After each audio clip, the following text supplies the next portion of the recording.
Democratic Senator Cory Booker is urging his party to take a stronger stand against President Donald Trump, warning that history will judge those who remain silent or yield to his influence. Speaking in in-depth interview with CNN Manu Raju, the New Jersey senator expressed the frustration over what he sees as a growing tendency among institutions and political figures to bend the knee to Trump rather than stand on principle. Booker emphasized that Democrats can strengthen their credibility with voters by prioritizing the needs of the American people over party interests. He also weighed in on debate with his party, addressing whether Democrats should embrace their progressive wing and calling for more aggressive political strategy in response to Republican redistricting efforts. He said, I quote, "What I want to see is people refusing to do what some law firms, universities, and even major corporations have done, compromising their integrity just to please Donald Trump." End of quote. He said, and I quote again, "We have seen companies seeking government approval stay silent on principle and instead submit to his demands. That is unacceptable." End of quote. According to Booker, these actions will not be forgotten.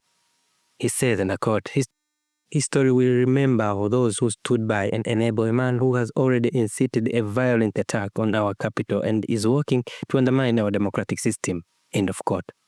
He also said that this is a private moment. People will ask, where did you stand? Did you bow an authoritarian or did you stand strong and fight? End of quote.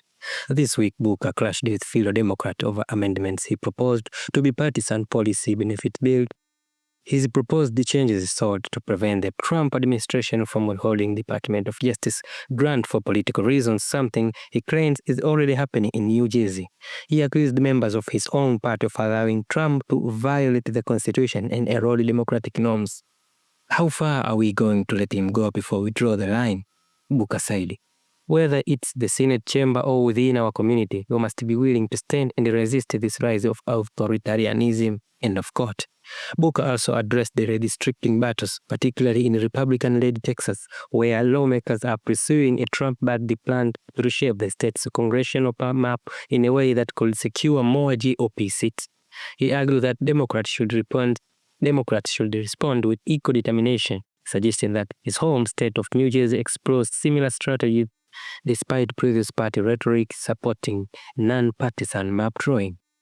He said, and I quote, "Trump believes it's fine to break the rules while Democrats play fair and lose." End of quote. "I'm saying we cannot afford that. We need to win the midterm. We need to stop him from cheating, lying, and manipulating the process. If Republicans are adding seats or redistricting, then we must be all ready to do what's necessary to protect our representation." End of quote. Booker's rally calls come at a time when many Democrats are expressing frustration of the party's leadership. Some voters appear to be shifting their support toward progressive figures such as 33-year-old Democratic Socialist Zoran Mamdani, who recently pulled off an upset victory in the New York City mayor primary. When asked about Mamdani, Booker refrained from taking position. He said, and I quote, "New York City, I love you and you are my neighbor." End of quote.